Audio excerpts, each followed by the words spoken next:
నమస్కారం. ఈరోజు యువ కవి ఈ తరం చెరబండరాజు శ్రీ దొంతం చరణ్ రచించిన ఊహ చేద్దాం రండి అనే కవితా సంపుటి నుంచి నాకు నచ్చిన కవితా శీర్షిక ఊహ చేయడమే హెచ్చరిక. నీ ఊపిరి విశ్వమంతా పాకిపోయింది, విశ్వాన్నెలా భస్మం చేస్తాడు? నీ ఆలోచన జనసముద్రం నిండా నిండిపోయింది, సముద్రాన్ని ఎలా బందీ చేస్తాడు? నీ ఆలోచనకు కాళ్ళెలా ఉంటాయి? గాలికి జీవనదికి కాళ్ళుంటాయా? మండే సూర్యుడున్నాక వెలిగే చంద్రుడున్నాక నీ శ్వాసకు అంతమెలా ఉంటుంది?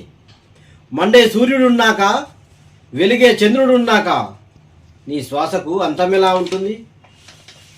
పీక పిసుకుతాడు, కనురెప్పల్ని పీక సాగుతాడు, ఊహకెలా ఉరితాడు వేస్తాడు? వరిగింజల్లో పిడికిళ్ళున్నాయని రాలుతున్న వరిపొట్టిలోంచి పిట్టలు పైకెగురుతున్నాయని సృజన చేసిన మెదళ్లను కూల్చడానికి ఏ బుల్డోజరు సరిపోదు. సృజన చేసిన మెదళ్లను కూల్చడానికి ఏ బుల్డోజరు సరిపోదు. నీ చేతులు విల్లంబులు పట్టలేదు, నీ వాక్యాలు బాణాలయ్యాయి. నీ చేతులు తుపాకులు పట్టలేదు, చావును నిరాకరించిన నీ ధైర్యం తూటాగా మారింది. నీ తలనరాలు విల్లు కట్టడానికి వీలుగా ఉంటాయని దోపిడి వర్గానికి భయంగా ఉందేమో. మెదడు ఉండకూడదట, ఊపిరి పాడకూడదట, రెక్కలు కదలకూడదట.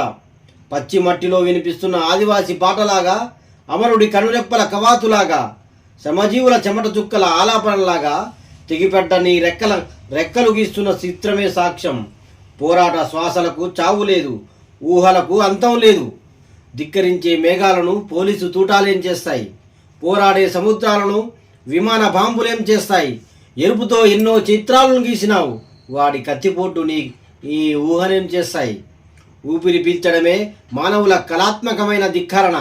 పదే ఊహ చేయడమే సంఖ్యలకు సృజనాత్మకత హెచ్చరిక. మేఘాల పాత్ర లేకుంటే అన్నం మెతుకులు ఎక్కడివి? ఊహ పాత్ర లేకుంటే సృజన పేరెక్కడిది? మెదల్లో కదిలే సీతాకోకలు లేకుంటే స్వేచ్ఛాకాంక్షలు ఎక్కడివి? సంఖ్యల శబ్దాల మధ్య కవితా వాక్యాలే లేకుంటే జైళ్లకు కోర్టులకు భయం ఎక్కడిది? అసలు విల్లు బాణమే లేకుంటే పోరాటం ఎక్కడిది? నిప్పురవ్వలాంటి నీ ఊహ చేత నీ ఆగ్రహం నిత్యం యవనమవుతుంది. పక్షుల కిలకిలల రావాల వలె నీ సృజన ప్రజా పోరాటంలో మరింత ఊపిరవుతున్నది. ఊహ చేస్తూనే ఉండు, సృజనకు సానబెడుతూనే ఉండు. మెదళ్లలో సీతాకోకలను కదిలిస్తూనే ఉండు. తెగిపడ్డ రెక్కలతో చిత్రాలు గీస్తూనే ఉండు. నీ ఊపిరి అందుకుంటూ మునుముందుకు